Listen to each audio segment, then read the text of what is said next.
கர்த்தரை நாம் துதிப்போம். ஸ்தோத்திரம். அன்பின் பிதாவே, இயேசுவின் நாமத்தில் நாங்கள் எல்லோரும் ஒருமனப்பட்டு இன்றைக்கு விசேஷமாய் இந்த இரவிலே தேவனுடைய வார்த்தை குறித்த வெளிப்பாடு எங்கள் இருதயத்தை நிறைக்கும்படி, எங்களோடு பேசும்படி நாங்கள் கூடி வந்திருக்கிறோம். வேதத்தில் உள்ள ரகசியங்களை அறிந்து கொள்ளும், அதனுடைய வெளிப்பாடு என்னவென்று நாங்கள் புரிந்து, மனநிலையிலே சூழ்நிலைகள் வந்து தாக்கும் பொழுது, சரீரத்தை வியாதி வந்து தாக்கும் பொழுது, பிரச்சனைகளும் மன அழுத்தம் வரும் பொழுது, கற்றுக்கொள்கிற ஒவ்வொரு வேத வாக்கியத்தினுடைய வெளிப்பாட்டினாலே, சத்தியத்தை குறித்து அறிகிற அறிவினாலே எல்லாவற்றையும் செய்து முடிக்க பலன் உண்டு. அதை தாண்ட, பதிலை தாண்ட இயேசுவின் நாமத்தில் ஜெயம் கொடுக்கிற தேவன் ஒருவர். இந்த வார்த்தை குறித்த அறிவு இருந்தால், சத்தியத்தை அறிந்தால் அந்த அறிவு உங்களை விடுதலையாக்கும் என்று சொன்னீரே. ஆகவே எங்களுக்கு நீர் போதியும். வெறும் கர்த்தாவே வார்த்தையில் உள்ள அறிவை மட்டுமல்ல, அது என் ஆவியிலும் எங்கள் ஆவியிலும் ஒரு பெரிய வெளிப்பாடாக வரட்டும். எங்களோடு நீர் இடைபடும். இயேசுவின் நாமத்தில் பிதாவே, ஆமென். உட்காரும். நீங்கள் யாவரும் இன்றைக்கு இந்த மாலையில் வந்ததை குறித்து நான் மிக மகிழ்ச்சி அடைகிறேன். மிக அருமையான காரியத்தை நாம் தொடர்ந்து பார்த்து வருகிறோம். புக் ஆஃப் ஜோஷுவா, யோசுவாவின் புத்தகத்தில் கூடுமானவரை ஒவ்வொரு வசனமாக நாம் பார்த்து வருவோம். அதிலே ஒரு தலைப்பு நான் கொடுத்தேன், புதிய நாளின் ஒரு புதிய துவக்கம். அது ஏன் அந்த தலைப்பு கொடுத்தேன்னு பார்த்தீங்கன்னா, நியாயப்பிரமாணம் முடிந்து கிருபையின் துவக்கம். நியாயப்பிரமாணம் முடிவு பெறுகிறது, கிருபை தொடங்கி வைக்கப்படுகிற முதல் ஒரு அற்புதமான அந்த நாளை, ஒரு பெரிய துவக்கத்தை இந்த யோசுவா புத்தகத்திலே நீங்கள் பார்க்க முடியும். நியாயப்பிரமாணத்தினாலே நாம் வாக்குத்தத்தத்தை பெற முடியாது. அதனுடைய அடையாளமாக மோசே வழியாக நியாயப்பிரமாணமும், கிறிஸ்து இயேசு வழியாக கிருபையும் சத்தியமும் வெளிப்பட்டது. இந்த புத்தகத்தில் சொல்லப்பட்டிருக்கிற யோசுவா இயேசுவுக்கு ஒரு நிழலாட்டம். நியாயப்பிரமாணம் மோசேக்கு ஒரு நிழலாட்டமாக இருக்கிறது. மோசே மரித்த பின்பு யோசுவா இந்த வாக்குத்தத்தம் பண்ணப்பட்ட தேசத்திலே கொண்டு போகிறதையும், அதை பகிர்ந்து கொடுக்கிறதையும் இதிலே சொல்லப்பட்டிருக்கிற மிக அருமையான ஒரு காரியம். ஸ்பீக் அபவுட் இன்ஹெரிட்டன்ஸ், சுதந்திரத்தை குறித்து பேசுகிறது. ரட்சிப்பு என்பது மதமாற்றம் அல்ல, இது கிறிஸ்துவோடு கூட நீங்கள் உடன் சுதந்திரவாளிகள். ரொம்ப முக்கியமானது இதெல்லாம். ரட்சிப்பை பெற்ற பிறகு நான் கிறிஸ்தவன், விசுவாசி அப்படின்னு சொன்னா நம்ம என்ன சுதந்திரிக்கிறோம்? என்னுடைய சுதந்திரம் என்ன? சுதந்திரம் என்றால் நான் என்னுடைய எதை நான் அடைந்திருக்கிறேன், எனக்கு என்ன கொடுக்கப்பட்டிருக்கிறது கிறிஸ்துவின் வழியாக, எனக்கு என்ன. சில பேர் ரட்சிக்கப்பட்ட பிறகு ஒருத்தர் சொல்றாரு, ஆசீர்வாதம் வரும், சாபமும் வரும். அப்ப என்ன சொல்றாருன்னா, ரெண்டையும் நீ சுதந்திரிச்சுக்கோன்றார். கஷ்டமும் வரும், துன்பமும் வரும். துன்பம் வரும், கஷ்டம் வரும், ஆனா அதை நான் சுதந்திரிக்க மாட்டேன். வியாதி வரும், ஆனா அதை நான் சுதந்திரிக்க மாட்டேன். சாபங்கள் வரலாம், அதை நம்ம சுதந்திரிக்க வேண்டிய அவசியம் அல்ல. என் சுதந்திரம் என்ன? என் பங்கு என்ன? எனக்கு கிறிஸ்துவின் வழியாக எனக்கு என்ன பகிர்ந்து கொடுக்கப்பட்டது? யோசுவா இந்த சுதந்திரத்தை அல்லது வாக்குத்தத்தம் பண்ணப்பட்ட கானான் தேசத்தை, இந்த சுதந்திரத்தை பங்கிட்டு கொடுக்கிறார். தாவீது சொல்லுகிறான், என்னுடைய பங்கு நிரம்பி வழியும். ஒரு ஸ்பிரிச்சுவல் டைப்பாலஜி, ஆவிக்குரிய ஒரு நிழலாட்டம். இதை நம்ம புரிந்து கொள்வது ரொம்ப அவசியம். பாருங்க, வாழ்க்கையில கஷ்டம் வந்த உடனே நிறைய பேர் சொல்றாங்க, கர்த்தர் எனக்கு கொடுத்த பங்கு. சில பேர் இப்படியே சொல்றாங்க, இது ஒரு தோல்வி, கஷ்டம், வேதனையில சொல்றாங்க. அவங்க ரொம்ப துன்பத்துல போகும்போது, கர்த்தர் உனக்கு கொடுத்த பாதை, இதை நீ அப்படியே போன்றார். இதெல்லாம் ஏன் அப்படிப்பட்ட வார்த்தைகள் வருதுன்னா, நான் எனக்கு என்ன சுதந்திரம், எனக்கு என்னுடைய பங்கு என்ன என்பது நமக்கு சரியா தெரியல. அது தெரியாத வரைக்கும் நம்முடைய வாழ்க்கையில எது வந்தாலும் அது கர்த்தருடைய சித்தம் சொல்ல ஆரம்பிச்சிடும். அதனால தான் பவுல் என்ன சொல்றாருன்னா, கர்த்தருடைய சித்தம் இன்னதென்று பகுத்தறியுங்கள், ஞானமற்றவளை போல் நடவாமல். அப்போ எவ்வளவு ஒரு ஸ்ட்ராங் வேர்டு, எவ்வளவு ஒரு அழுத்தமா சொல்றார். அறிவு இல்லாம இருக்கக்கூடாது. ஞானமுள்ளவர்களை போல் நீங்கள் நடவாமல் கர்த்தருடைய சித்தம் இன்னதென்று பகுத்து அறியுங்கள். அப்படியே பிளைண்டா இதுதான் கர்த்தர் சித்தமா இருக்குமா அப்படி அல்ல, டிசர்ன், பகுத்து அறிந்து கொள்ளுதல். அப்ப இதுதான் தேவனுடைய சித்தம் என்று நான் பகுத்து அறியணும்னா, எனக்கு ஏற்கனவே கிடைத்த சில ப்ரீ கன்சீவ்டு ஐடியா, எனக்கு சில கருத்துக்கள், சில காரியங்கள் ஏற்கனவே எனக்கு தெரியும் நம்ம நினைக்கிறோம் பாருங்க, அங்கதான் நம்ம சிக்கிக்கிறோம். ஒவ்வொரு தடவையும் வேதம் எடுக்கும் போதும் வார்த்தையை கேட்கும் போதும் we need to empty ourselves, நம்மை வெறுமையாக்கணும். we must be teachable, கற்றுக்கொள்ளுகிறவர்களா இருக்கணும். நிறைய நேரம் நம்ம என்ன நினைக்கிறேன், தெரியுமே அப்படின்னு நினைச்சிடும் பாத்தீங்களா. அதனால நம்மளுக்கு தெரியாமலே போயிடுது. அறிந்து கொள்ளுதல் மிக அவசியம். அறிந்து கொண்டால் மட்டும் போதாது, புரிந்து கொள்ளுதல் அவசியம். அதனால வேதம் சொல்கிறது, எதை சம்பாதித்தாலும் புத்தியை சம்பாதி, ஞானத்தை தழுவிக்கொள், அது உன்னை மேன்மைப்படுத்தும். My people perish just because of the lack of knowledge. என் ஜனங்கள் சங்காரமாகிறதுக்கு காரணம், வார்த்தை ரொம்ப கொஞ்சம் கடினமான வார்த்தை பாருங்க. அழிஞ்சு போறது இல்லை வார்த்தை போடல. சங்காரம்னு சொன்னா ஒண்ணுமே இல்லை பாருங்க, அப்படியே நாசம் மோசமாகுது, கொடூரமா அழிஞ்சு போறது சங்காரமா. இந்த வாரெல்லாம் பார்த்தீங்கன்னா யுத்த களத்துல எதிராளிய சங்காரம் பண்ணுவாங்க, அடிச்சிடணும். ஆனா ஒன்னும் இல்லாம ஆகிடும். அந்த தேசத்தில் இருக்கக்கூடிய விளைச்சலை அழிச்சு போட்டு, மனைவி பிள்ளைகள் எல்லாம் கொன்று போட்டு, இன்னும் சொல்ல போனா சில மிருகத்தை கூட சாப்பிடுவாங்க. தான் சங்காரம். அப்படிப்பட்ட ஒரு அழிவு ஒரு விசுவாசிக்கு வருதுன்னா, பிசாசு கிடையாது, அறிவில்லை. அப்ப நம்ம வேதத்தை வெறுத்துட்டோம்னா நம்மளால அது கண்டிப்பா நம்ம செத்துட்டு கடைசியில பரலோகம் போயிடுவோம் பாருங்க. அங்க போய் நீங்க அழுதுதான் நிக்கணும். ஆண்டவரே, எனக்கு இதெல்லாம் தெரியலையே, நான் இப்படி ஒரு நல்ல ஒரு வாழ்க்கையை எனக்கு ஏற்படுத்தி கொடுத்துருக்கேன்னு தெரியாதுன்னு சொல்லக்கூடாது. ஆனா சபை மக்களுக்கு கண்டிப்பா இப்படிப்பட்ட ஒரு விழிப்பு தேவை. So we take quality time to teach. At least ஒரு மணி நேரமாவது. நம்மளுக்கு ரொம்ப பிடிச்ச பகுதி என்னன்னு, ஒரு மணி நேரமாவது விழித்து ஜெபிக்க கூடாதா? ஜெபிக்கிறதுக்கு முன்னாடி வேதத்தை படிக்க கூடாதா? வேதத்தை படிக்காமலேயே ஜெபிக்கிறோம் பார்த்தீங்களா? அதனாலதான் அந்த ஜெபமே கேட்கப்படுறது இல்லை. என்ன சொல்ல போனா அது அருவருப்பா இருக்கு. ஸோ அதனால ஒரு திறமையா அல்லது ஒரு போதகருடைய சாமர்த்தியத்தை வெளிப்படுத்துற நேரம் அல்ல.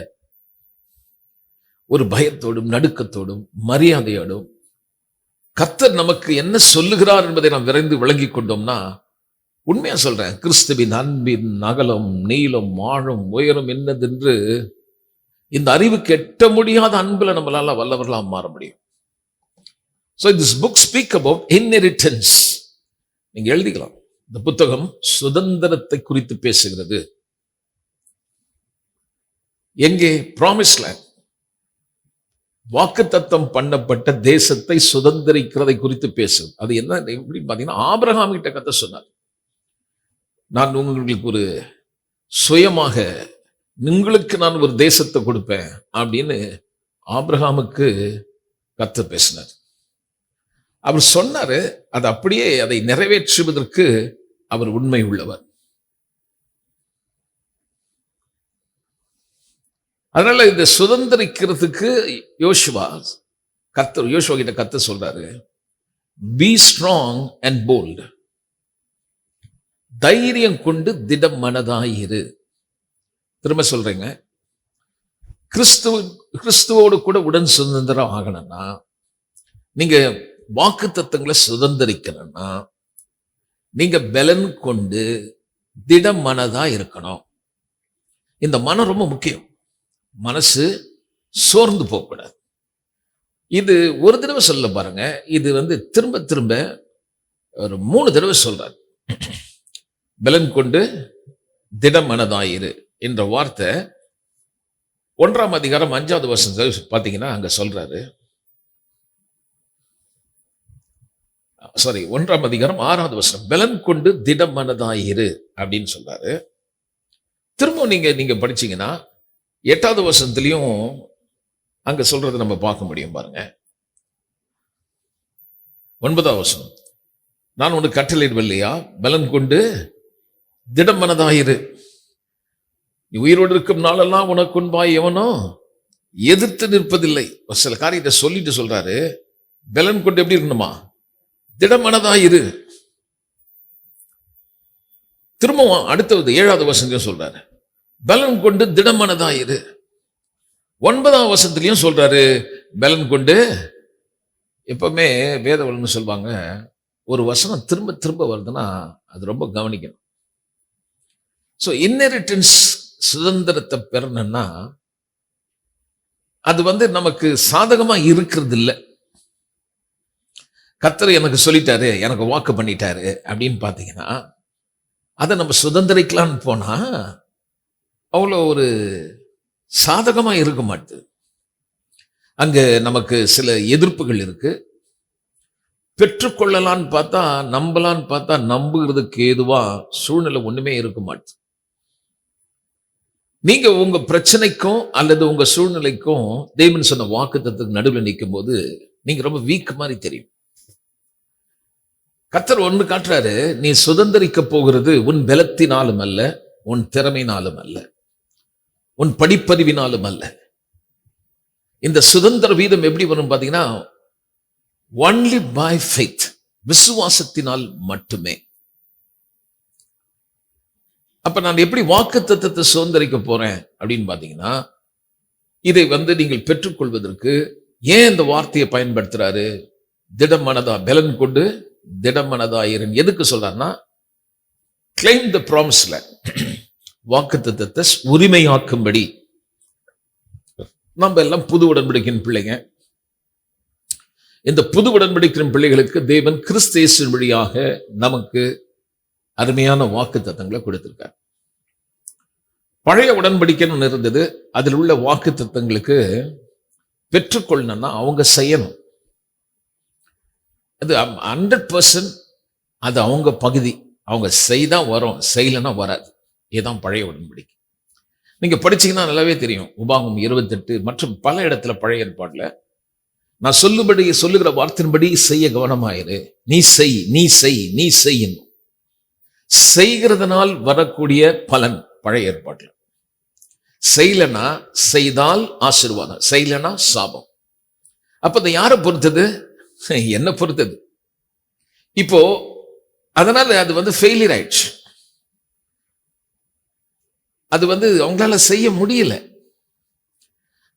அந்த எபிரேயர் புத்தகத்துல எழுதினவர் சொல்றாரு, அது அவங்களால பெற முடியாம போயிடுச்சு. அது காரணம் என்னன்னு பாத்தீங்கன்னா, ஒருவேளை அந்த பழைய உடன்படிக்கை பூரணமா இருந்தா புதிய உடன்படிக்கை நமக்கு அவசியம் இல்லை. புதிய ஒரு ஏற்பாடு பண்ணணும் அவசியமே இல்லை.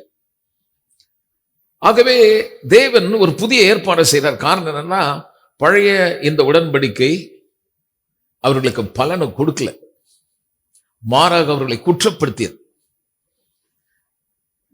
அவர்கள் செய்ய வேண்டிய பகுதி இருந்தபடினாலே நியாயப்பிரமாணம் சட்ட திட்டங்களுக்கு உட்பட்டு அவைகள் எல்லாவற்றையும் செய்ய வேண்டிய அவசியம் கண்டிப்பாய் செய்யணும். பாருங்க, அதை செய்ய முடியாத பட்சத்தில் அவர்களை குற்றப்படுத்தியது அவர்களால் செய்ய முடியவில்லை. பிழை இருந்தது என்று வேதம் சொல்லும்.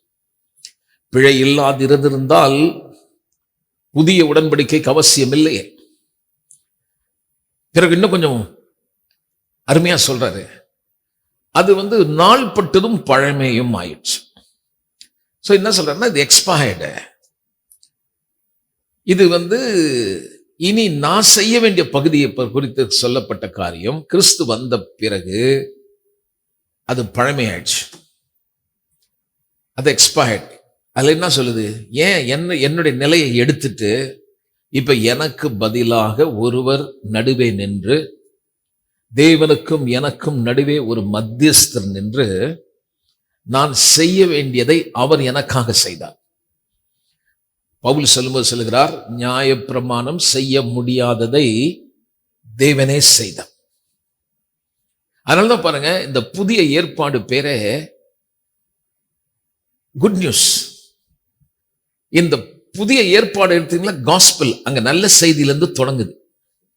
அது என்ன நல்ல செய்தின்னு பார்த்தீங்கன்னா, பழைய ஏற்பாட்டில் ஜனங்க ஒவ்வொருத்தரையும் கஷ்டப்பட்டாங்க, அவங்க செய்ய வேண்டிய ஒரு நிர்பந்தம். ஆனா இப்ப நமக்கு இந்த புதிய ஏற்பாட்டில் கர்த்தர் எல்லாவற்றையும் நமக்கு செய்து முடிச்சிட்டார். ஒவ்வொன்றா பார்ப்போம். இந்த புத்தகம் யோசுவா பேரையே தாங்கி வருகிறது. நான் சில வாரமா இதை குறித்து சொல்லியிருக்கேன். பட் ஆனால் இது சில இன்னைக்கு கொடுக்குற இந்த சின்ன இன்ட்ரோடக்ஷன் ரொம்ப யூஸ்ஃபுல்லா இருக்கும். புத்தகம் பேரே அவர் பேரை வச்சுதான் வந்திருக்கு. ஆனா அவருடைய பிறப்பு பேர் நான் பார்த்தீங்கன்னா ஒசேயா. என்னாகமும் 13ஆம் அதிகாரத்துல 6வது வசனத்துல அவங்க அப்பா பேரும் யோசுவா பேரும் இருக்கும்.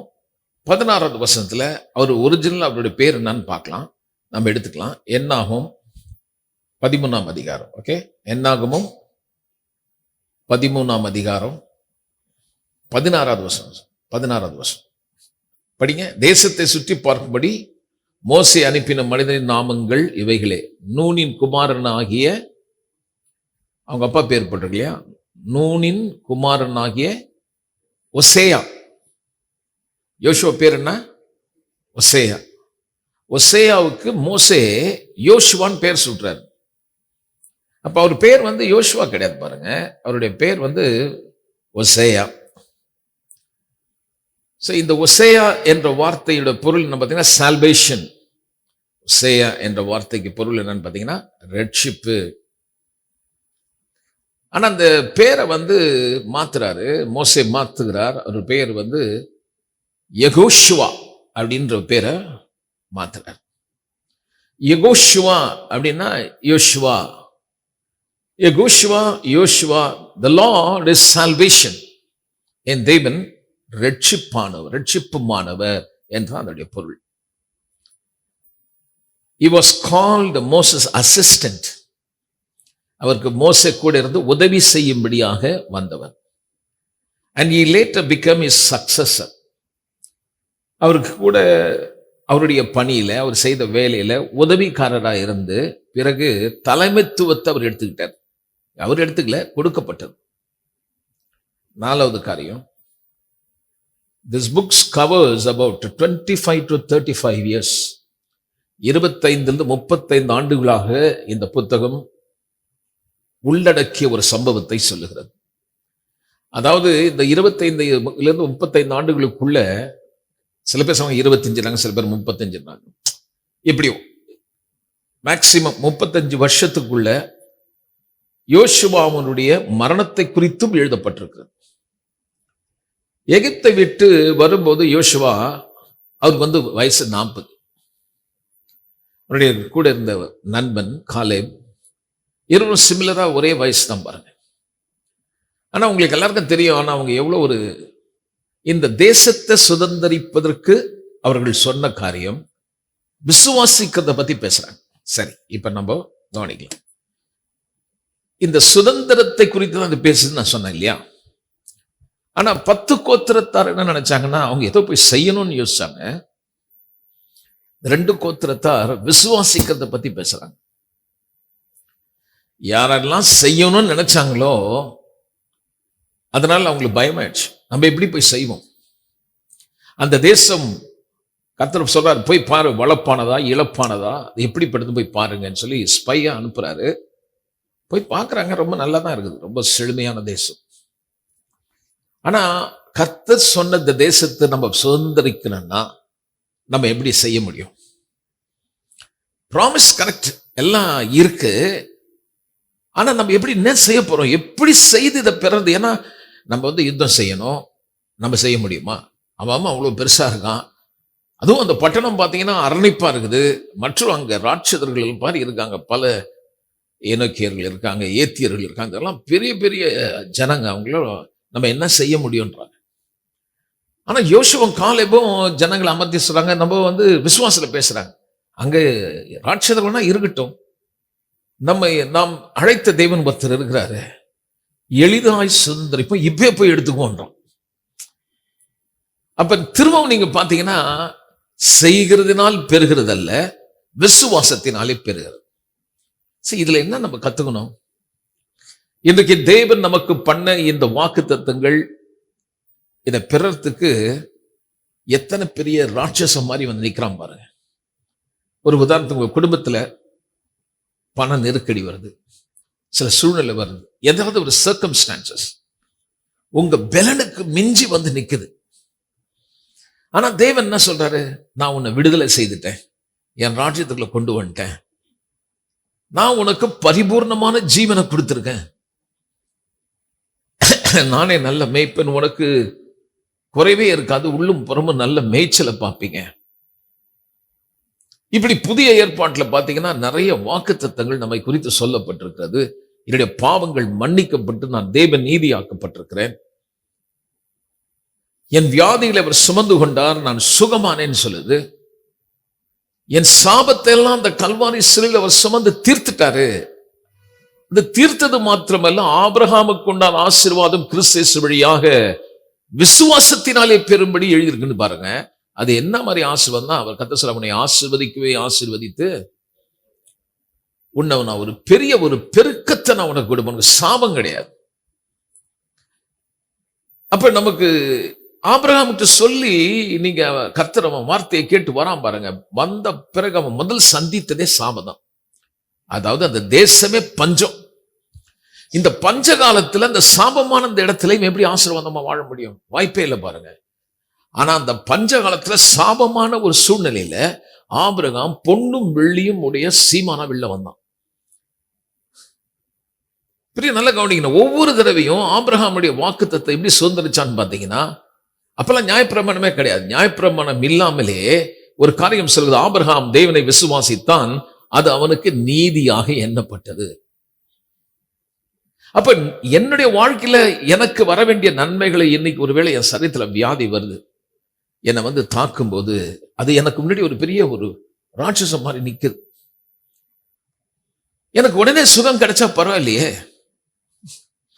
நான் சுகமானேன்னு சொல்றேன், விசுவாசிக்கிறேன். சில நேரத்தில் அதிகமா வலி இருக்குது. அந்த வலியும் அந்த வேதனையும் எனக்கு என்ன சொல்றேன்னா, நான் சிக்கா இருக்கேன். ஆனா வேதனை என்ன சொல்றேன்னா, மெய்யாகவே மெய்யாகவே என்னுடைய பலவீனங்களை ஏற்றுக்கொண்டார், என் நோய்களையும் என் வேதனையும் சுமந்தார்னு இங்கிலீஷ்ல சொல்லுது. அப்போ வியாதி மட்டும் இல்ல, வியாதியால் வந்த வேதனை அவர் சுமந்து கொண்டது மட்டுமல்ல, பேதுரு நிருபங்களை எழுதும்போது சொல்லாரு, அந்த ஒவ்வொரு காயங்களால் நீங்கள் சுகமாக போகிறதில்ல, என்ன ஆயிட்டீங்களா? சரி, அப்ப வியாதி எப்படி நிக்குது? நமக்கு முன்னாடி ராட்சசம் மாதிரி நிக்குது, பயமுறுத்துது. குடும்பத்துல பிள்ளைகள் மத்தியில பிரச்சனையை பார்க்குறீங்க, குடும்பத்துல சில சிக்கலை பார்க்குறீங்க, எதிர்பாராத திருப்பங்கள் வருது, அது நமக்கு முன்னாடி பெருசா நிக்குது. நீங்க கவனிச்சு பாருங்க, ஒவ்வொரு பிரச்சனையும் வந்தவொடனே டக்குன்னு போவாது பாருங்க, அங்கேயே நிற்கும், அது அப்படியே நின்றுட்டு. சில பேர் வாழ்க்கையில ஒரு நாள் இருக்கலாம், 4 நாள் இருக்கலாம், 1 வாரம் இருக்கலாம், 1 மாசம் இருக்கலாம், 1 வருஷம் இருக்கலாம், 5 வருஷம் இருக்கலாம், 10 வருஷம் இருக்கலாம். அது இருந்து அவங்களை பயமுறுத்திது, அப்பப்போ அவங்களை பயமுறுத்துது. இதை பார்க்கும் போதெல்லாம் அவங்களுக்குள்ள ஒரு நடுக்கம், ஒரு அவங்க நினைக்கிறாங்க, நான் செத்துருவேனா, இந்த பிரச்சனை என்ன நான் மேற்கொள்ள முடியுமா? கடைசி என்ன ஆயிடுறாங்கன்னா, அந்த 10 வருஷம் 5 வருஷம் போகும்போது they get used, அதுலயே பிரச்சனை இருந்தா அங்கேயே தங்கிடலாம்னு நினைக்கிறாங்க. ஒவ்வொரு தடவையும் அந்த பிரச்சனை சந்திக்கும் போது அவர்களுக்கு ஒரு காரியத்தை ஞாபகப்படுத்துறாரு, இது உன்னுடைய இடம் அல்ல. அப்போ என் பிரச்சனையில எனக்கு ஆறுதலா இருக்கிறாரு, என்னை தேற்றுகிறார், என்னை பலப்படுத்துறாரு. அப்போ நான் கஷ்டமான நேரத்துல தேற்றின உடனே நம்ம என்ன நினைக்கிறோம், இங்கே இருந்துடலாம், கர்த்தர் எவ்வளவு அருமையா எனக்கு தேற்றுறாரு பாரு. இல்ல இல்ல, நல்லா கவனிங்க, that is not your place. நீங்கள் தேற்றப்படுறது கொண்டு வரல, உங்களை ஆளும்படியாக கொண்டு வந்திருக்கிறார். உங்களை தேற்றும்படி கர்த்தர் அழைக்கவர்கள, உங்களை சுதந்திரிக்கும்படி உங்களை கர்த்தர் அழைத்து வந்திருக்கிறார். இன்றைக்கு காண்கிற இந்த பிரச்சனை சூழ்நிலைகள் ஒருவேளை உனக்கு சவாலா வந்து நிக்கலாம். செத்துருன்னு சொல்லும், எங்கேயாவது ஓடிடுன்னு சொல்லும், உன்னை தூங்க விடாது, உன்னை தவிப்புக்குள்ள போகுது. சில அவமானங்கள், நிந்தைகள் நம்மள வந்து மேல வந்து உட்காருது. வறுமையை சந்திக்கக்கூடிய பல சூழ்நிலைகள் விசுவாசிக்கு வருது, பிரச்சனைகள் வருது. அது வந்துட்டு உடனே யாராவது ஜாப் பண்ணி செட்டில் ஆயிடுச்சுன்னா பரவாயில்லையே, போமாட்டுது. அப்ப அந்த இடத்துல பாத்தீங்கன்னா, என் சுதந்திரிக்க வேண்டிய அந்த காரியம் எனக்கு சாதகமா இல்லாத போது உடனே நம்ம என்ன நினைக்கிறோம், என்ன செய்யணும்னு யோசிக்கிறோம். நல்லா கவனிங்க, அதே தாங்க இஸ்ரவேல் ஜனங்க யோசிச்சாங்க.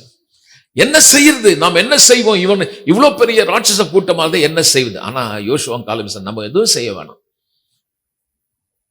விசுவாசித்து எளிதாய் பெற்றுக்கொள்வோம். அந்த இடத்துல அவங்க ஏன் அப்படி பேசினாங்கன்னா, அவங்களுக்கு தெரியும் செங்கடலை பிளந்தது அவர் தான், நம்ம ஒன்றும் செய்யல. பார்வோன் கையிலிருந்து விடுதலையாக்கி வெளியே கொண்டு வரதுக்கு நம்ம ஒன்றும் செய்யல, எல்லாம் அவர் தான் செய்தார். வனாந்திரத்தில் நம்ம ஒன்றும் செய்யல, எல்லாமே அவர் தான் செய்தார். நம்மளை போஷித்தார், நம்மை தாங்கினார், சுமந்தார். வஸ்திரம் கூட பழைசாகல, கால் கூட வீங்கி போல. எப்படி எழுதிக்குது பாருங்க, பாலைவனத்தில் நடையா நடக்கிறான், கால் வீங்கலையாம். இப்போ ஒண்ணு கூட அவங்க செய்யல, ஆனா நல்லா வாழ்ந்தாங்க. இப்ப நம்ம அப்படியே பிரச்சனை இல்லை, கர்த்தர் நம்மளை தேற்றி நம்மளை பலப்படுத்தி, இன்னும் ஆன்சர் வரல, பதில் வரல. நம்ம அவருடைய தேற்றுதலையும் ஆறுதலையும் பெற்றவொடனே நம்ம என்ன நினைக்கிறோம்னா, இது போதும். என்ன சொல்றாங்க ஒரு கூட்ட ஜனம், இது போதும். நோ, இது போதும் அல்ல. கோன், நீ கோஹெட், நீ போகணும். இங்கிருந்து நீ புறப்பட்டு நான் சொன்ன இந்த வாக்குத்தத்தம் பண்ணப்பட்ட இடத்துக்கு நீ போ, நீ பெற்றுக்கொள்ளும்படி போ. அப்ப இது நீங்க பாத்தீங்கன்னா, எகிப்து வரும்போது அவருக்கு வந்து 40 வயசா இருக்குது. ஆனா யோசுவாவும் காலேபும் 40 வருஷம் வில்டர்னஸ்ல இருந்தாங்க, பாலைவனத்துல இருந்தாங்க. அப்போ பாலைவனத்திலிருந்து வெளியே வரும்போது அவருக்கு 40 வயசு. அப்புறம் பாலைவனத்துல 40 வருஷம் தாங்க. அப்ப என்ன வயசு? 80. 80ல இருந்து 85 வயசுல தான் போய் ப்ராமிஸ் லேண்டுக்கு போறாங்க. அப்ப அது ஏன் கர்த்தர் சில நேரத்தில் நினைக்கிறாங்க எல்லாமே ரொம்ப தாமதமா வரும். இல்ல அதெல்லாம் கவனிங்க. நம்ம சில நேரத்தில் நம்முடைய ஸ்ட்ரென்த் எல்லாம் ட்ரெயின் ஆயிடுதுங்க.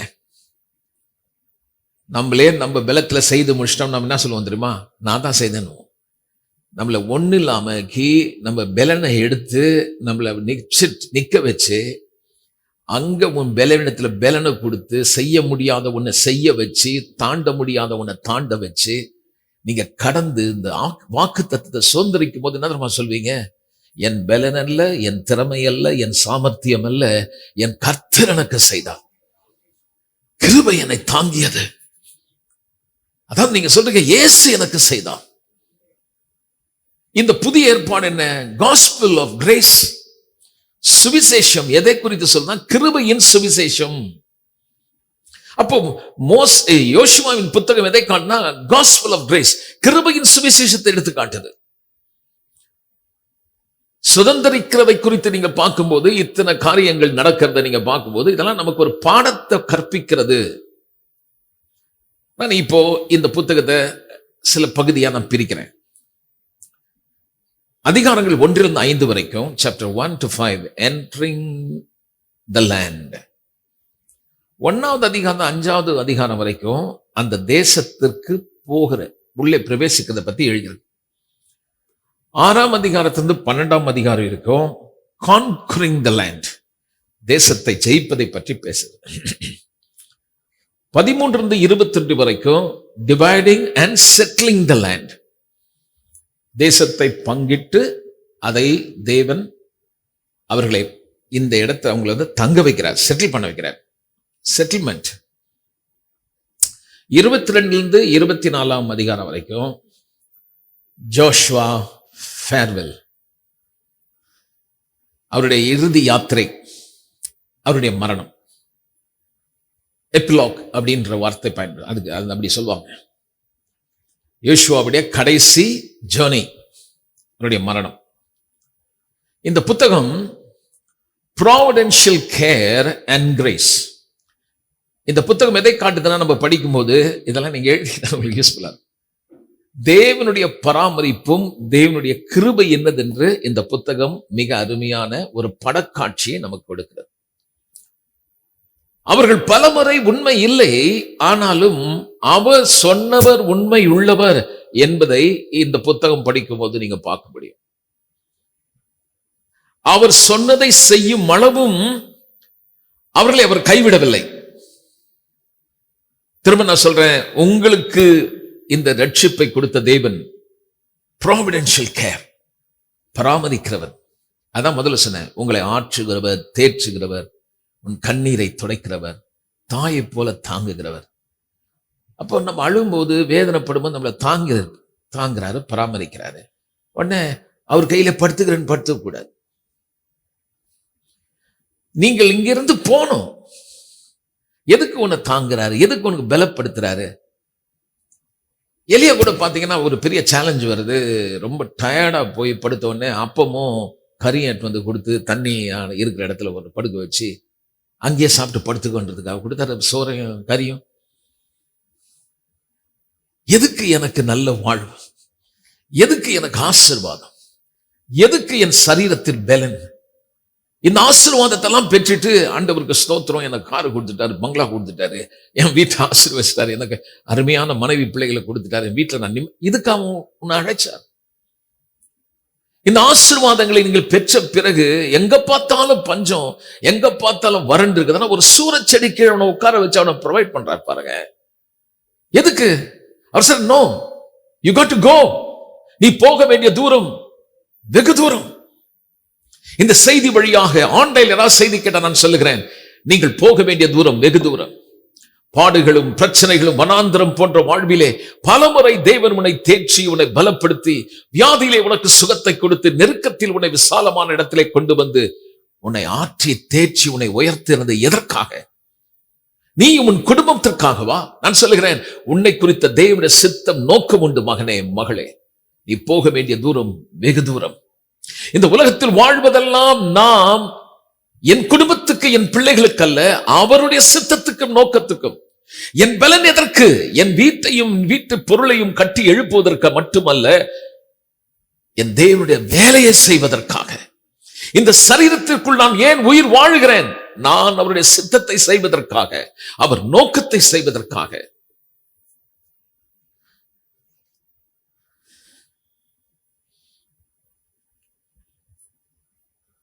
நானூறு வருஷம் அவர்கள் அடிமைகளாக இருந்தார்கள். ஆபிரகாம் சொன்னதை செய்யும் அளவும், கொஞ்சம் யோசிச்சு பாருங்க, 400 வருஷம் அடிமையா இருக்கான். இந்த வாக்கு தத்தம் பண்ணப்பட்ட தேசத்தை கொடுக்குறேன்னு சொல்லிட்டார். இன்ஹெரிட்டன்ஸ் பத்தி அப்பயே சொல்லிட்டார். ஒரு ஜெனரேஷன் போய், 2வது ஜெனரேஷன் போய், 3வது ஜெனரேஷன் போய், 4வது ஜெனரேஷன் போயிடுச்சு. இவங்களுக்கு இந்த இன்ஹெரிட்டன்ஸ், இந்த சுதந்திரத்தை பெறுவோமா என்றது கம்ப்ளீட்லி கான், முடிஞ்சு போச்சு. அவங்களால நினைச்சு கூட பார்க்க முடியாது. ஏன்னா 4 தலைமுறை தேவர் இன் த சேம் கண்டிஷன். அதாவது ரொம்ப கஷ்டம் பாருங்க, அற்ற தரித்திரன்றாங்களா, அந்த மாதிரி ஒரு வாழ்க்கை. சுதந்திரத்துக்கும் இவங்க வாழ்க்கைக்கும் எந்த தொடர்புமே இல்லை பாருங்க. ஆனால் சொன்னதை செய்யும் அளவும் அவர் அவர்களை விட்டு கைவிடவும் இல்லை, அவர்களை விட்டு விலகவும் இல்லை. எந்த அளவுக்கு மேக்சிமம் ஒடுக்கி அவங்களை அழித்து அந்த தேசத்தை, அந்த நாளைக்கு அந்த இன்ஹெரிட்டன்ஸ் பெறக்கூடாதுன்னு சொல்லி அந்த இனத்தையே அழிக்க பார்த்தான் பாருங்க பார்வோன். அப்படி ஒரு ரேஸ், அப்படி ஒரு இனம் இருக்கிறது என்பதையே அடையாளம் இல்லாமல் வேரோடு அறுத்து போட வேண்டும் என்று அவனுக்குள்ள ஒரு எண்ணம் வந்ததே, அது பார்வோன் எண்ணம் அல்ல, அது சாத்தானுடைய எண்ணம். இன்றைக்கும் சொல்கிற திருச்சபையை அழிக்கவும், தேவ பிள்ளைகளை நசுக்கவும், கெடுக்கவும் பிசாசு பல வருஷம் துன்பங்களை தொடர்ந்து செய்தாலும் அவனுடைய பெஸ்ட் இஸ் நாட் எனஃப். அவனால் அழிக்க முடியாது. இயேசு சொன்னார், பாதாளத்தின் வாசல்கள் திருச்சபையை மேற்கொள்வதில்லை. கலங்காதே. ஒருவேளை ஊழியத்தில் நெருக்கத்திலும் பாடுகளில் போனால், மகனே, அழைத்தவர் உண்மையுள்ளவர். ஒருவேளை உன் குடும்பத்தில் நீ மட்டும் விசுவாசத்தில் வந்திருந்து ஒருவேளை நெருக்கத்தையே பார்த்து கொண்டிருந்தால், this is not your destiny. இதல்ல உன் முடிவு. ஒருவேளை நீ பார்ப்பதெல்லாம் அவமானம், நிந்தைகளும் எல்லாவற்றையும் இழந்து போன நிலைமையில் ஒருவேளை வெறுமையிலே நின்று விட்டு விடலாமா, ஊழியம் செய்யாமல் போய்விடலாமா என்ற எண்ணங்கள் இருந்தால் நான் சொல்லுகிறேன், ஆவியானவர் சொல்லுகிறதை உனக்கு நான் சொல்லுகிறேன், இருக்கும் கொஞ்ச பலத்தோடு நீ எழுந்து போ. கர்த்தர் உன்னை கைவிட மாட்டார். சொன்னதை செய்யும் அளவும் உன்னை கைவிட மாட்டார். வருஷங்கள் போலாம், காலங்கள் போலாம், ஆனாலும் சொன்னவர் உண்மை உள்ளவர்.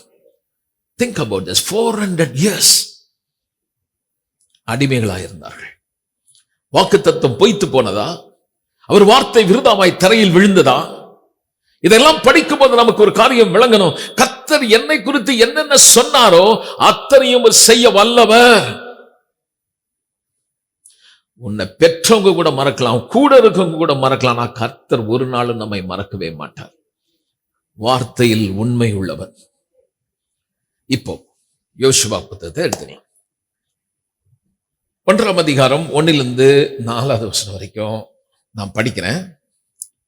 அங்கேயே இருக்கும் இல்லையா, மெதுமெதுவா போலாம்.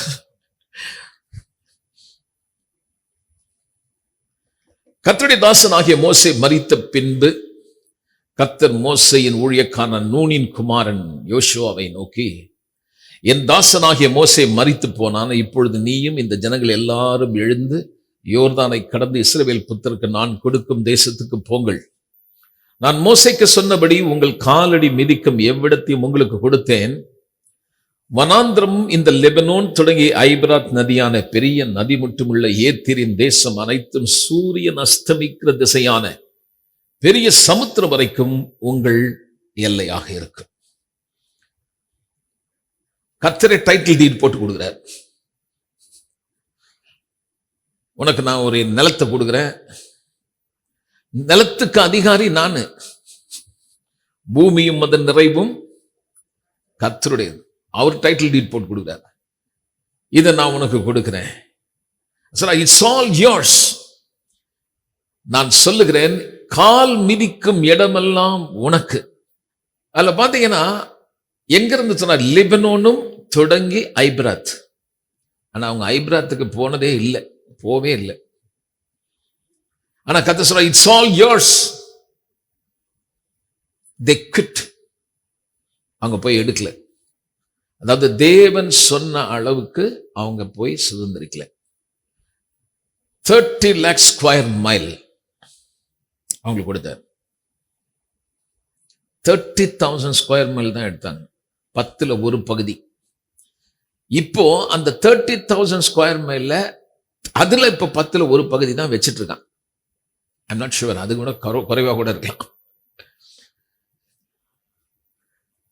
ஆனா அவர் சொன்னது என்ன? It's all yours. இதெல்லாம் உனக்கு. சரி, இப்ப நம்ம பார்க்கலாம், கிறிஸ்து இயேசுக்குள்ள எனக்கு என்ன வாக்குத்தத்தம் கொடுத்தாரு. எபேசியர் 1ஆம் அதிகாரம் 3வது வசனம் சொல்லுது. நம்ம அங்க போயிட்டு வரலாம். எபேசியர் 1ஆம் அதிகாரம் 3வது வசனம். நம்முடைய கர்த்தராகிய இயேசு கிறிஸ்துவின் பிதாவாகிய தேவனுக்கு ஸ்தோத்திரம். அவர் கிறிஸ்துவுக்குள் உன்னதங்களிலே ஆவிக்குரிய சகல ஆசீர்வாதத்தினாலும் நம்மை. நீங்க பவுலுடைய வே ஆஃப் ரைட்டிங், அவர் எழுதுற விதத்தை பாருங்க. பழைய ஏற்பாட்டில் எப்பவுமே தேவனை எப்படி இன்ட்ரோடியூஸ் பண்ணுவாங்கன்னா, ஆபிரகாமின் தேவன், ஈசாக்கின் தேவன், யாக்கோப்பின் தேவன். இவர் அப்படி எழுதுறாரா? எப்படி எழுதுறார்? நம்முடைய கர்த்தராகிய இயேசு கிறிஸ்துவின் பிதாவாகிய தேவன். அவர் என்ன சொல்றாருன்னா, those days gone, அந்த உடன்படிக்கையின் கீழே இப்ப நான் இல்லை. ஆபிரகாமின் தேவன், ஈசாக்கின் தேவன், யாக்கோப்பின் தேவன் என்கிற பழைய உடன்படிக்கையின் கீழ் நான் இல்லை. இப்பொழுது கிறிஸ்து இயேசுவுக்குள்ளாய் நான் ஒரு புதிய உடன்படிக்கையில் நாம் இருக்கிறோம். இப்பொழுது ஆபிரகாமின் தேவன் சொன்னாங்க, ஈசாக்கின் தேவன் சொன்னாங்க, யாக்கோப்பின் தேவன் சொன்னாங்க. ஆனா அவங்க அப்பான்னு அவங்களுக்கு தெரியாது. ஒவ்வொரு முறையும் அவர்கள் ஆபிரகாம் வாழ்க்கை செய்த அற்புதங்கள், அவர் அந்த தேவன் அப்படிதான் பார்த்தாங்க. ஆபிரகாம் வழியா பார்த்தாங்க, ஈசாக்கு வழியா பார்த்தாங்க, யாக்கோபு வழியா பார்த்தாங்க. ஆனா பர்சனலா அவங்களுக்கு தெரியாது. ஏன்னா அவர்களை அவரண்டை கொண்டு போக நடத்த ஆபிரகாமால முடியல, ஈசாக்கால முடியல, யாக்கோபால முடியல, எலியாவால முடியல, எலிசாவால முடியல. யாருமே இந்த தேவனுக்கும் இவர்களுக்கும் நடுவே மத்தியஸ்தனா இருக்க முடியல. இவர்களை கொண்டு போய் சேர்க்கும்படி அவர்கள் வழியாகவில்லை, வழிகாட்டினார்கள். ஆனால் இப்பொழுது பவுல் சொல்கிறார், உங்களுக்கு ஒரு பெரிய பிரிவிலேஜ், இந்த ரட்சிப்பில் கொடுக்கப்பட்ட பாக்கியம் என்னவென்றால், நீங்கள் இப்பொழுது யார் வழியாக போகிறீர்கள் என்றால் இயேசு கிறிஸ்து வழியாக அல்ல, கர்த்தராகிய இயேசு கிறிஸ்துவின் வழியாக. இந்த கர்த்தர் அப்படின்னா ஹெலோஹிம், தேவன். இயேசு கிறிஸ்து மனுஷன் மட்டுமல்ல, ஒரு 100% காட். கர்த்தர், தேவன், லார்ட். இப்போ அவர் மாம்சத்தில் வந்து எனக்கு அவரை இன்ட்ரோடியூஸ் பண்ணிட்டாரு, இவர் தான் என்னுடைய அப்பான்னு. இப்பொழுது அவராலே எனக்கு கொடுக்கப்பட்ட பாக்கியம் என்னவென்றால், அவர் சிந்தின ரத்தத்தினாலே, அவர் எனக்காக மரித்து உயிரோடு எழுந்ததினால் எனக்கு என்ன இருந்ததென்றால், அவரோடு மரித்து நானும் உயிர்ப்பிக்கப்பட்டபடினாலே இப்பொழுது புதிதான ஒரு ஜீவனை நான் பெற்றிருக்கிறேன். எப்படி முதல் மனுஷன் சிருஷ்டிக்கப்பட்டானோ அதே போல புது பிறப்பிலே நீங்கள் மறுபடியும் பிறந்திருக்கிறீர்கள். நீங்கள் இப்பொழுது புது சிருஷ்டி. அதோட பவுல் நிறுத்துறாரா? இல்ல, எல்லாம் பழையவைகள் எல்லாம் ஒழிந்து போயின. அப்படி என்ன பழசு ஒழிஞ்சிடுச்சு? ஒருவனுடைய மீறுதலில் வந்த பலன். அந்த மீறுதலின் பலன் என்ன? பாவம் வந்தது, மரணம் வந்தது, மரணம் ஆண்டு கொண்டது. அதன் கீழே நாம் இருந்தோம், அடிமைகளாயிருந்தோம். மரணம் நம்மை ஆண்டு, சாத்தானுடைய ராஜ்யத்திலே நாம் அகப்பட்டு சிறைப்பட்டு இருந்தோம். ஆனால் இப்பொழுது கர்த்தராகிய இயேசு கிறிஸ்து வழியாக இந்த பாவம் மரணம் என்ற பிரமாணத்திலிருந்து விடுதலை ஆக்கி, அவருடைய ஜீவனுடைய ஆவியின் பிரமாணம் என்னை பாவம் மரணம் என்ற பிரமாணத்தில் விடுதலை ஆக்கிறதுனாலே இப்பொழுது எனக்கு ஒரு மேலான ஒரு நிலைமை உங்களுக்கு கொடுக்கப்பட்டது. பவுல் எழுதும்போது சொல்லுகிறார், கிருபையின் பரிபூரணத்தின் நீதியாக ஈவின் பரிபூரணத்தை பெறுகிறவர்கள் இயேசு கிறிஸ்து ஜீவனை அடைந்து ஆளுவார்கள் என்பது அதிக நிச்சயம். மோர் ஷுவர். என்ன மாதிரி பிரிவிலேஜ், என்ன மாதிரி ஆசீர்வாதம் பாருங்க. இனி உங்களை பாவம் ஆள முடியாது, இனி வியாதி உங்களை ஆள முடியாது, இனி சாபம் உங்களை ஆள முடியாது. அது உங்கள் சுதந்திரம் அல்ல. அதை சுதந்திரிக்கும்படி என் தேவன் உங்களை அழைத்து வரவில்லை. உங்களை பெயர் சொல்லி அழைத்தாரே, எதற்கு அழைத்தார் என்றால், இனியும் பழைய வாழ்க்கை வாழவா, கஷ்டப்படவா, துன்பப்படவா, வேதனைப்படவா, எத்தனை நெருக்கம் வந்தாலும் இவர்கள் எல்லாவற்றிலேயும் எங்களின் அன்பு கூறுகிற ஒரு தேவன் இருக்கிறபடினாலே we are more than a conqueror. நாங்கள் முற்றிலும் ஜெயம் கொள்ளுகிறவர்களாக நாங்கள் இருக்கிறோம். கிறிஸ்துவுக்குள் வாழும் எனக்கு தோல்வி இல்லை. ஒரு கிறிஸ்தவன் எப்படி எனக்கு தோல்வி இல்லைன்னு சொல்ல முடியும்? அவரை அறிகிற அறிவின் வாசனை கொண்டு எப்பொழுதும் எல்லா இடத்திலேயும் என்னை வெற்றி சிறக்க பண்ணுகிற தேவனுக்கு ஸ்தோத்திரம் உண்டாவதாக. சொன்ன நம்ப மாட்டீங்க, எத்தனையோ மாசமா நல்லா பேச முடியாம கஷ்டப்பட்டேன். சத்தமே வெளியே வராது எனக்கு. கிட்டத்தட்ட 3 வருஷம் நான் கஷ்டப்பட்டேன். நான் அதை வெளியில சொன்னதில்லை. சொல்லுவாங்க, உங்க சத்தமே வரமாட்டேது. நீங்க அது 5 வருஷத்துக்கு முன்னாடி கேட்டிருக்கணும் என் சத்தத்தை. இப்ப திரும்ப எனக்கு சத்தம் வந்துருச்சு. நான் சுகமானேன், நான் பலனடைந்திருக்கிறேன். காலங்கள் சென்றாலும் வயது சென்றாலும் எனக்குள் ஒரு பெரியவர் இருக்கிறபடினாலே என்னை அழைத்தவர் ஒருவர் உண்டு. ஆகவே நான் அறிந்திருக்கிறேன், எந்த வியாதியும் என்னை மேற்கொள்ள முடியாது. அவர் சித்தம் செய்யும் வரை, அவர் நோக்கம் நிறைவேற்றும் வரை என்னை தடுத்து நிறுத்த முடியாது என்பதை நான் நிச்சயித்திருக்கிறேன். நான் ஆசீர்வதிக்கப்பட்டிருக்கிறேன். I am no more under curse. நான் சாபத்தின் கீழ் அல்ல, நான் வியாதியின் கீழ் அல்ல. இயேசு கிறிஸ்து ஒருவராலே நான் சொல்லுகிறேன், அந்த வியாதிக்கு வியாதியே உன் ஆளுகை முடிந்தது. நான் சொல்லுகிறேன், அந்த சாபத்துக்கு சொல்லுகிறேன், சாபமே உன் ஆளுகை முடிந்தது. பயமும் கவலையும் திகிலும் காரிருளும் போது நான் சொல்லுகிறேன், இருளே, காரிருளே, வேதனையே, சாபமே உன் ஆளுகை முடிந்தது.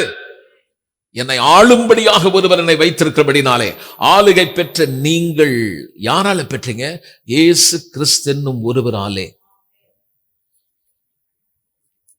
It is not about me. என்னை குறித்ததல்ல, நான் சம்பாதித்ததல்ல. அத சொல்றாரு, நீதியின் ஈவாகிய பரிபூர்ணம். ரோமர் 5:17 சொல்லுது, நீதியின் ஈவாகிய பரிபூர்ணம். அந்த நீதி என்பது ஈவு, கிஃப்ட், பரிசு. அந்த நீதியை பரிசு எப்படி கொடுத்தாருன்னா, 10%, 15%, 30%, 40%, 50%, 60%, 70%, 90, 99.9 கிடையாது. பரிபூரணம். அந்த நீதியில வளர்றது கிடையாது. கொடுக்கும் போதே முழுமையா பண்ணி கையில கொடுத்திருக்கார். So that you cannot work on that. நீதியை நீ செய்து எதுவும் பெறதில்லை, கொடுத்துட்டார்.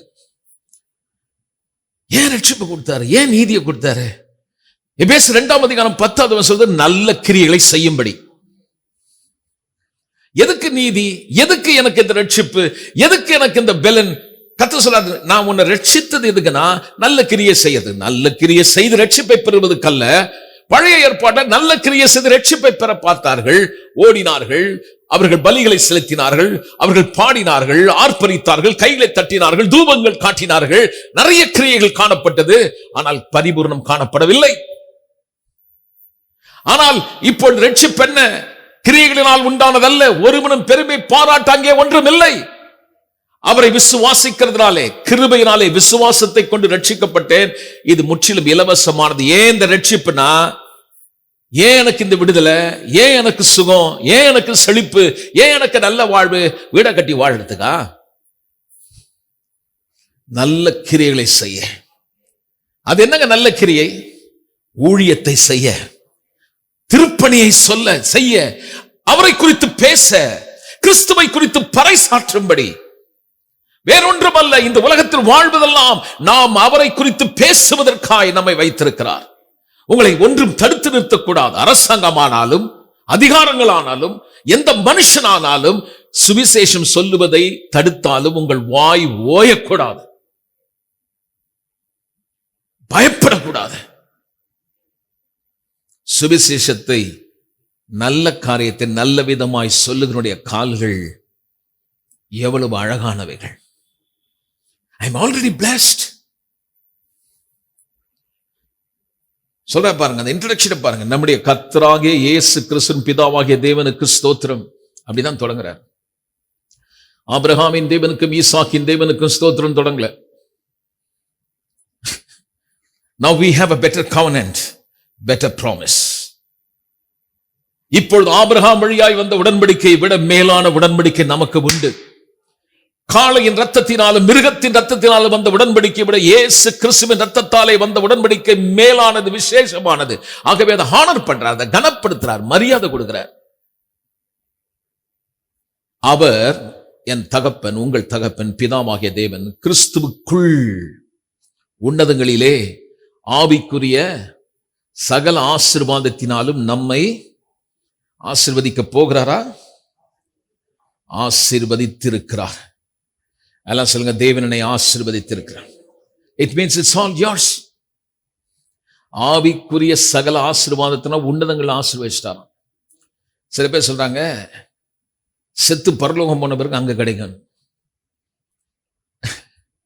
heavenly places, உன்னதங்களிலே. அப்படின்னா என்ன அர்த்தம்னா, எபேசியர் 2:7 நீங்க படிச்சீங்கன்னா உங்களுக்கு அது விளங்கிடும்.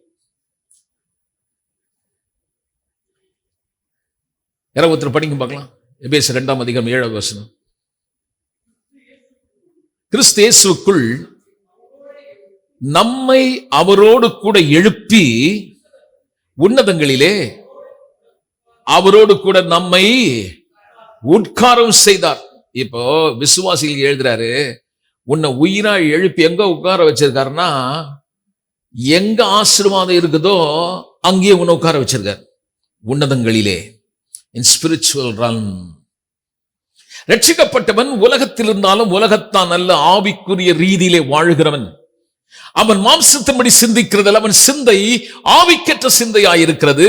உன்னதங்களில் உள்ளதை அவன் பார்க்கிறான். வியாதியிலே, உன்னதத்திலே, ஆவிக்குரிய வார்த்தையிலே, ஆவிக்குரிய ரீதியிலே தன் சுகத்தை பார்க்கிறான். நெருக்கங்கள், பாடுகள், முடியாதது போல அவ்வளவு பெரிய ராட்சத கூட்டங்கள் இருந்தாலும், வாக்குத்தத்தம் பண்ண இடத்தை சொந்தரிக்க முடியாதபடி அரக்கர்கள் மாறி அன்றைக்கு இருந்தார்களே, அப்படி இருந்தாலும் அதை கடந்து அவர்கள் உன்னதங்களிலே ஒரு காரியத்தை பார்க்கிறார்கள். சொன்னவர் உண்மை உள்ளவர். என் ஆசீர்வாதம் ஏற்கனவே எனக்கு கொடுக்கப்பட்டாச்சு. கர்த்தர் சொல்லிட்டாரு, நான் கொடுத்துட்டேன்றார். இப்ப அப்படியே போலாம். யோசுவா 1 போலாமா?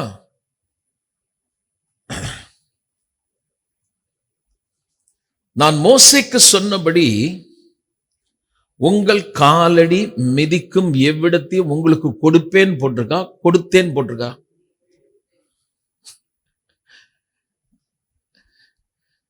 நம்ம டைம் போலன்னா வேதம் படிக்கிறது இல்லைங்க, அதனாலதான் நம்ம ஒரு டைம் எடுத்து வரோம். ஆனா இன்னும் போல அவங்க எங்க இருக்காங்க? அவர்கள் இந்த வாக்குத்தத்தம் பண்ணப்பட்ட தேசத்துக்கு நேர் எதிராக அந்த கிட்ட வந்துட்டாங்க.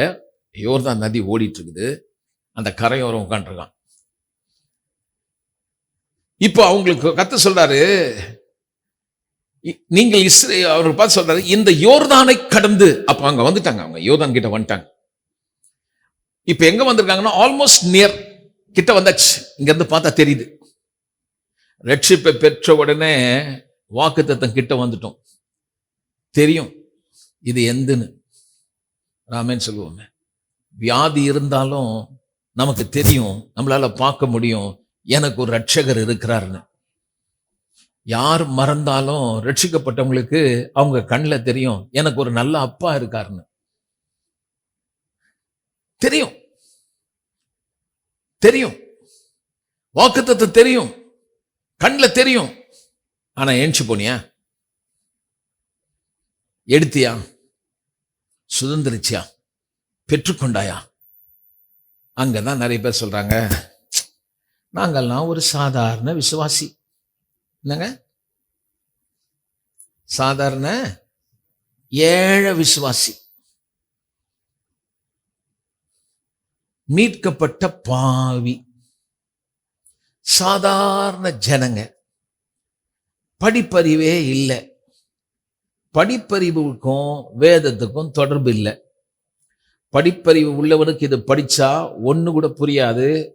அவன் பெரிய சயின்டிஸ்டா இருந்து பெரிய அறிவாளியா இருந்து படிச்சா, இந்த புத்தகத்தை படிச்சான்னா அவனுக்கு எப்படி தெரியும்? ஃபுல்லா பைத்தியக்கார புக்குன்னு தெரியும். செங்கடலை பிளந்ததை படிச்சா ஒத்துக்க மாட்டான். மன்னாவுக்கு வானத்திலிருந்து கொடுத்தாருன்னா ஒத்துக்க மாட்டான். சூரியனை நிறுத்தினார் சொன்னா முழிப்பான். 2 மீன் 5 அப்பத்தி 5000 பேருக்கு கொடுத்தாரு சொன்னா மண்டை உடைஞ்சிடும், விளங்காது. செத்து போன 4 நாட்களுக்கு பிறகு இயேசு உயிரா எழுப்பினான்னு சொன்னா மண்டைக்கு எட்டாது. அதனால படிப்பறிவுக்கும் இதுக்கும் தொடர்பு இல்லை. அப்ப எப்படி புரியும்?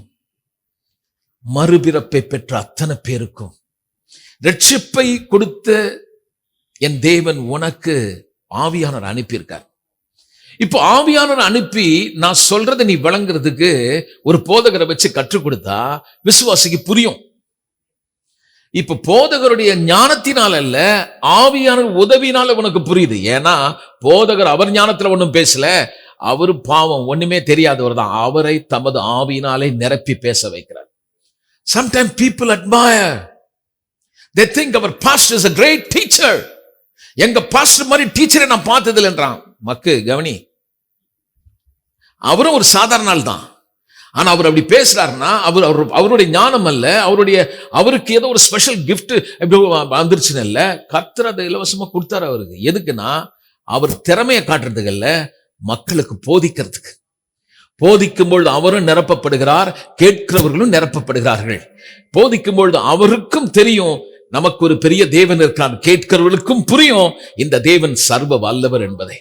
கேட்கிறவருக்கும் தெரியும், விசுவாசிக்கணும், போதிக்கிறவருக்கும் தெரியும் தானும் விசுவாசிக்கணும்னு. there is no discrimination.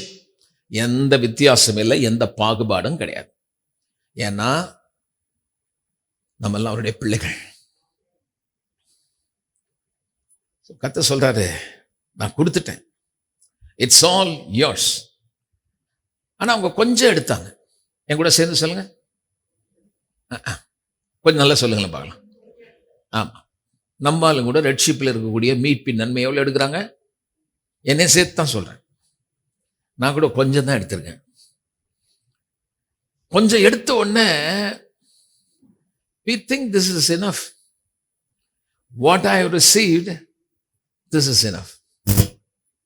நான் வெறுங்கையோடு வந்தேன், என்னை கர்த்தர் ஆசீர்வதித்து இந்த இடத்தை வாங்கி இந்த இடத்தை கட்டின பிறகு என் மைண்ட் சொல்லுது this is enough. அதே மாதிரி நீங்க கஷ்டப்படும் போது துன்பப்பட்டு கர்த்தருடைய ஆசீர்வாதத்தை உயர்த்தின பிறகு ஒரு சமாதானமா வாழ்க்கை நடந்து வீட்டில் போதுமானது வந்து நம்ம நினைக்கிறோம், திஸ் இஸ் இனஃப். ஆனால் நான் சொல்லுகிறேன், நீ போக வேண்டிய தூரம் வெகு தூரம். நீங்கள் செய்ய வேண்டிய காரியங்கள் அநேகம் உண்டு. இன்னும் தேவன் உன்னை கொண்டு என்னென்ன செய்யும்படி தீர்மானித்தாரோ அதை இன்னும் நீங்களும் செய்யல, நானும் செய்யல. செய்து முடிக்கும் போதுதான் நம்ம சாகணும். பவுல் சொன்ன மாதிரி சொல்லணும், ஓட்டத்தை ஓடின, வேலையை முடிச்ச. நீர் என்ன செய்யும்படி என்னை தெரிந்து கொண்டவர், அந்த வேலையை முடிச்சிட்டேன், நான் வருகிறேன்னு சொல்லணும். வியாதி உன்னை எடுத்துன்னு போயிடக்கூடாது. நல்ல ஒரு ஆமேன்னு சொல்லுவாங்க. உன்னுடைய வாழ்க்கையில கஷ்டம் உன்னை துன்பத்தை கொடுத்து கொடுத்து கொடுத்து தூங்காம அப்படியே வேதனையில நீ செத்துறக்கூடாது. பயத்திலே வாழ்ந்து வாழ்ந்து செத்துறக்கூடாது. போக வேண்டிய தூரம் வெகு தூரம். இல்லைங்க, நான் கால் வச்ச இது எனக்கு ஒரு காலத்துல கர்த்தர் நல்லா வச்சிருந்தாருங்க ஐயா, இப்ப அப்படி சொல்லக்கூடாது. சரி வச்சிருந்த, இப்ப என்ன பண்றேன், இப்ப என்ன செய்றேன்? ஒருவேளை கடந்த கால அனுபவத்தில் நின்று விட்டீர்களோ, வயதாகிவிட்டதில் நின்று விட்டீர்களோ, நீங்க என்னைக்கு முடிஞ்சிச்சு இதுக்கு மேல என்னால முடியாது சொன்னா அதுக்கப்புறம் உங்களால ஒரு ஸ்டெப் கூட முன்ன போக முடியாது. ஆனால் காலேபு மாதிரி 80 வயதானாலும் 40 வயது பலன் எனக்கு இருக்கிறது. ஏன் அப்படி சொன்னா, அவனுக்கு கொடுத்த வேலை முடியல. அவர் உனக்கு கொடுத்த வேலையை முடிக்காம நீ இருந்தினா, வேலையை செய்யற வரைக்கும், முடிக்கிற வரைக்கும் அவர் பலன் உன் கூடவே வரும். வயதுக்கும் பலனுக்கும் அங்க சம்பந்தம் கிடையாது. உலகத்துல வயதுக்கும் பலனுக்கும் சம்பந்தம் உண்டு. நீ சாப்பிட்ற சாப்பாடுக்கும் பலனுக்கும் ஒரு சம்பந்தம் உண்டு. ஆனா வேதத்துல அவர் செய்யற வேலைக்கும் உனக்கும் ஒரு சம்பந்தம் உண்டு, பலனுக்கு சம்பந்தம் உண்டு. அந்த வேலையை செய்யணும்னு நினைச்சீங்கன்னா கர்த்தர் உனக்கு பலன் அளிப்பார். எத்தனையோ ஊழியக்காரர்கள் சிறையிலே போன பிறகு கூட உண்ண உணவு இல்லாமல் இருந்த பொழுதும் பலன் அவர்களுக்கு இருந்தது, சாகவில்லை. பல உபத்திரவங்கள் இருந்தது, ஆனால் அவர்களை கொன்று போட முடியவில்லை. அவர்களுக்கு பலன் இருந்தது. காரணம் என்னவென்றால் வேலை முடியவில்லை. பிரியமானவர்களே, பி பிரிப்பேர், ஆயத்தப்படுங்கள். என்ன நடக்கிற எனக்கு தெரியாது, ஆனால் கர்த்தருடைய சித்தத்தை செய்யும்படி கர்த்தருடைய பிள்ளைகள் ஒரு பெரிய தரிசனத்தோட முன்னே போங்கள். ஒருவர் குற்றப்படுத்த, ஒரு சபையை இன்னொரு சபையை அசிங்கப்படுத்துவதும் கேவலப்படுத்துவதை நிறுத்திவிட்டு நாம் போக வேண்டிய தூரம் வெகு தூரம் என்று அறிந்து போங்கள். ஒன்றுபடுவோம், சேர்ந்து பணியாற்றுவோம், கர்த்தருடைய சித்தத்தை நோக்கத்தை நிறைவேற்றுவோம். கூடுமானால் எல்லாரையும் மற்றவர்களை கனம் பண்ணுவோம். மற்ற ஊழியத்தை நம் ஊழியத்தை விட அவர்கள், நம்மை விட அவர்கள் மேன்மையானவர்கள் என்று எண்ணத் தொடங்குங்கள். இணைந்து செயல்பட வேண்டிய ஒரு நேரம். It is purely depends upon your attitude. It's all yours. எல்லாம் உண்டுன்னு சொல்லிட்டாரு. ஆனா அவங்க ஆட்டிடியூட் தான் சரியா இல்லை, மனப்போக்கு சரியில்லை. அதனால அதை ஃபுல்லா அவங்க எடுக்கல. கர்த்தர் நம்மள கொடுத்திருக்காரு, பட் நம்ம ஹெசிடேட் பண்றோம், தயங்குகிறோம். And we are satisfied. We don't press on only further. We don't press on. நம்ம போறது இல்லைங்க. We don't press on any further. முன்ன போறதே கிடையாது, அப்படி நின்னுறோம். What I received, this only is enough. இது போதும், இது ஒண்ணு போதும் எனக்கு அப்படின்னு நம்ம நின்னுறோம். That's why the Bible teach constantly exploring us. வேதம் தொடர்ந்து உங்களுக்கு உபதேசிக்கிறது. வேதம் தொடர்ந்து inspiring us, என்னை உந்துவித்து தள்ளு, urges. The word of God is encourages, என்னை தைரியப்படுத்துகிறது, என்னை சந்தோஷப்படுத்துகிறது. Constantly வேதம் தொடர்ந்து exploring usனா இத்தனை அர்த்தங்க. inspiring us, urges, encourages, ஆவியிலே ஒரு களிகூறுதலை கொடுக்குது. நான் சொல்லுகிறேன், let us go on. நாம் போவோம். God has so much for you. தேவன் உங்களுக்கு நிறைய வைத்திருக்கிறார். If you will just press in by faith, lay claim, take it, it's yours. நீங்கள் முடியும், இது என்னுடையதுதான், தொடர்ந்து உங்களை விசுவாசத்துல போக வைக்கும். If you will just press in by faith. முடியும்னா தொடர்ந்து விசுவாசத்துல போங்க. Lay claim, take it, it's yours. தொடர்ந்து விசுவாசத்திலே போங்கள், உரிமை பாராட்டுங்கள், அது உங்களுடையதாய் மாறும். 5வது வசனம் 7வது வசனம் வரைக்கும் இதை சுதந்தரிக்கிறதுக்கு கர்த்தரே என்கரேஜ் பண்றார். அதை நம்ம அடுத்த வாரம் பார்க்கலாம். இப்ப டைம் இருக்காது, அடுத்த வாரம் நம்ம பார்க்கலாம்.